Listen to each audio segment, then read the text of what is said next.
video about gender representation in gaming. You have thoughts and opinions that are valid, so you get out there and you speak your mind on the internet. You can do it. Oh, and your hairball looks great. Peach is a badass. She is. She always has been. She was introduced in Super Mario Bros. In 1985, and in 1988, only 6 games later, she was a playable character. And not only was she a playable character in Super Mario Bros. 2, but she had the float ability, which was an absolute game changer and cemented her as my choice every single time. My feet never touched the ground in that game. Walking? Never heard of her. And when she was offered as a racer in Super Mario Kart, you bet your booty I picked her. She was fast with great acceleration and stood out like a shining beacon among a sea of greens and blues. Don't mind if I do. Then, a historic event. Super Mario RPG came out. There's a reason this game had such a passionate following and was eventually remade. It was revolutionary. It introduced 2 new heroes, colorful new villains, and it was the very first time you could fight as Bowser alongside Mario. But even more wild than that, Bowser and Peach were fighting on the same team. And when I played it, it was Mario, Peach, and Bowser bust. That red, pink, green combo is forever burned into my mind. You could show me this picture and I'd be like, Super Mario RPG! Like a sleeper cell. Now, the most commonly agreed upon best endgame team is Mario, Geno, and Peach, but Peach still makes the roster, and for good reason. She's by far the best healer, can bring party members back to life, and smacks the shit out of enemies with her frying pan. A fantastic addition to the game. And having this female girly princess character be an undeniably valuable asset to the team really did make me feel a certain pride growing up. Players were forced to disregard any judgments they may have of her exterior and look at her value as a character, and it just felt fair. Even if she was the only female fighter of 5 playable characters, seeing her picked time and time again because she was an objectively strong teammate just gave me a sense of inclusion back when gaming was still considered mainly a boy's interest. Yes, games that were geared towards young girls already existed, but this was different. This was seeing a character that superficially would have belonged on that flowery side get equal representation on the mainstream side, and was even favored. Unlike the pink, glittery cardboard kiddie table in the corner that the gaming industry had fashioned together for me, this made me feel like I actually had a seat at the table, and that's a powerful feeling. Peach became a regular on the roster of sports games. Golf, tennis, karting, she was in all of the Mario parties, and when Super Smash Bros. Melee came around, not only did she make the cut, she was a top 5 pick for competitive play. Armada, who's considered one of the 5 Super Smash Bros. Melee gods and never placed below 5th in a tournament after becoming a top level player, mained Peach. And though she lost traction due to nerfs in Brawl, there are still high level competitors like Ling who main her for Super Smash Bros. Ultimate. Peach could hold her own, and when Paper Mario came out and I realized that Peach had her own playable parts, I was over the moon. And some of my favorite parts of the game were her sections. Stealth missions, baking this cake that I always wanted to eat so badly. I feel like any good game needs side missions that mix things up and keep it fun. Playing the carnival games at the Millennial Fair and Chrono Trigger, kicking people out of line in Omori, racing horses in Ocarina of Time. Being able to step away from the main plotline you've been doing for the last hour and do something else is key to keeping the player's interest, and Peach's interludes were perfect for that. And her little character sprite was so freaking adorable! These parts with Peach in them were so effective that they kept them for the 1,000-year door, and then took it a step further and made Peach a consistently playable character for Super Paper Mario. But 2 years before that, in 2005, something even bigger happened. Peach got her own solo game. And while technically Princess Toadstool's Castle Run, which was one of 3 watch games you could get at McDonald's in 1990, was Peach's first solo game, we're not gonna count that. But in 2004, it was announced that the princess would be getting her very own game, and my mind started racing with the possibilities of how she would be fighting and kicking booty in this game. And then they told us she would be using her emotions. Huh. The first female-led game in the Mario universe would be about emotions. Wow, how did things go so wrong? For those who might not be aware of why one might be baffled by this decision, it's a common stereotype that women are overly emotional, which is almost exclusively portrayed as a negative thing. So to finally make a game with a woman as the main character, and then have it be all about how she uses her emotions to fight, just reads as a bit tone-deaf at best and straight-up offensive at worst. And to be honest, that description completely dissuaded me from playing it. That, and I didn't play a whole lot of DS games in general, so I didn't feel any pull to play this one. Now, what I will say is I did recently play it, and it's not a bad game. It was really not portrayed well when it was marketed. The whole plot is that Bowser and his troops find a scepter that lets them control people's emotions, and so they use it on Peach's castle to make everyone descend into chaos, except for Peach, who's out on a walk at the time. But Bowser, as well as his minions, are also affected by it, and Peach is technically the one who's most in control of her emotions, and actually uses them to solve puzzles more than to fight, though she does that too. So while I still think that this wasn't the game to whip out the emotions mechanic due to the inevitable tie that people will draw, it's not as bad as it seems on the surface. Peach mainly fights with an umbrella, and the umbrella even eats enemies to give her vibe powers, so that's pretty hardcore.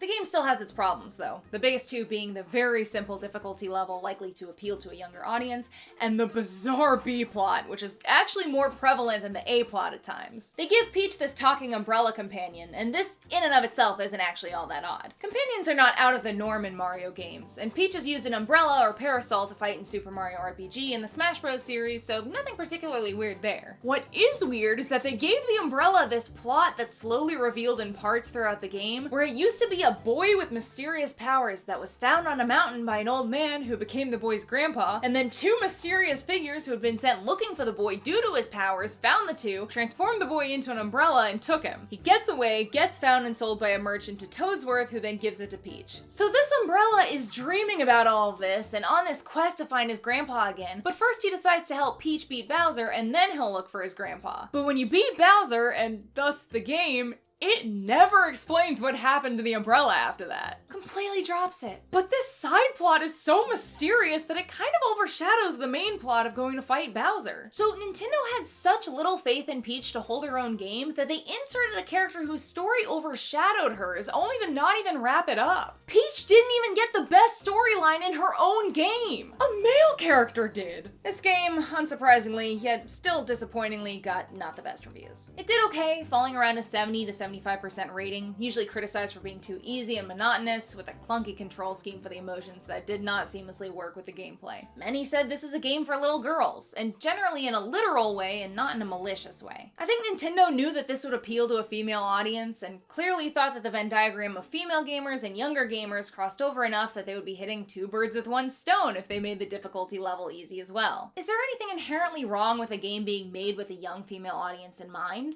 No. Is it also hard for someone who really wanted this first Peach-led game to be respected in the gaming community to hear that it's for little girls?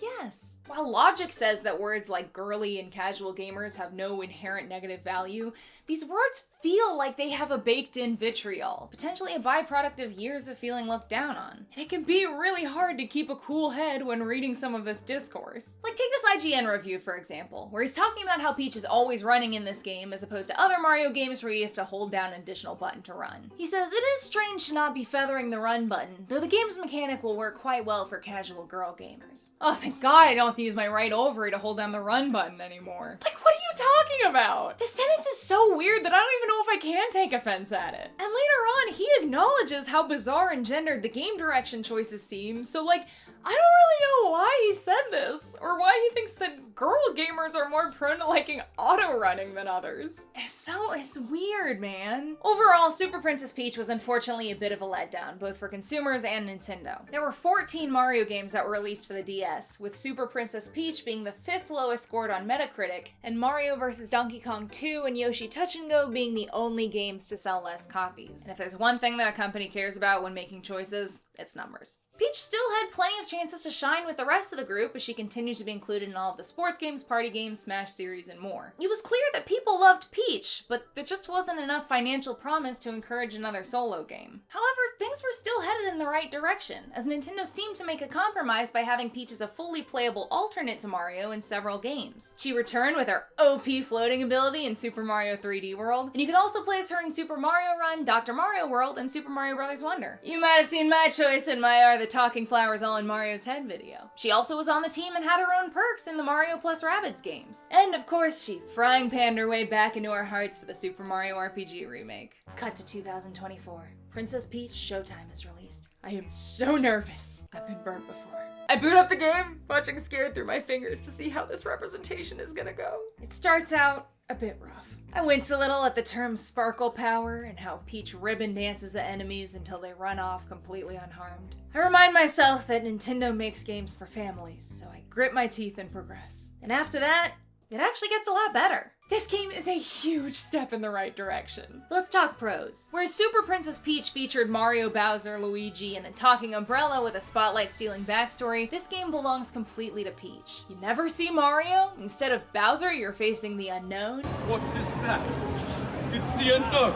AKA new villain Grape and her sour bunch. And it's even set away from the Mushroom Kingdom. This story is gloriously Peaches and Peaches alone, and has the potential to be expanded upon in future games. Again, not bothered by the sidekick companions, since many Mario games have them, and this one just strictly helps Peach. She doesn't have a mysterious mountaintop grandpa. So relatable. And Peach kicks ass in this game. If I was worried by the non-fatal ribbon dancing at first, my fears were quickly assuaged as Peach sliced up hordes of enemies with her rapier in a slick musketeer outfit. There's a huge range of fighting styles that vary with each play she takes part in, with no shortage of sick moves and some truly awesome action moments. The game's got a bit of classic cheeky Mario comedy to it as well. Holding up shrub cutouts while hiding in the grass as a ninja? That's camp! Not all of the personas Peach dons in this game rely on fighting though, and I think that's perfectly okay. Like I said before, side quests that mix things up can be great for a game. And this game really took that and ran with it, as it covers an entire spectrum of genres that should, in theory, contain something for all audience demographics. You want to fly around in space and shoot things? Great! You want to solve mysteries as a detective?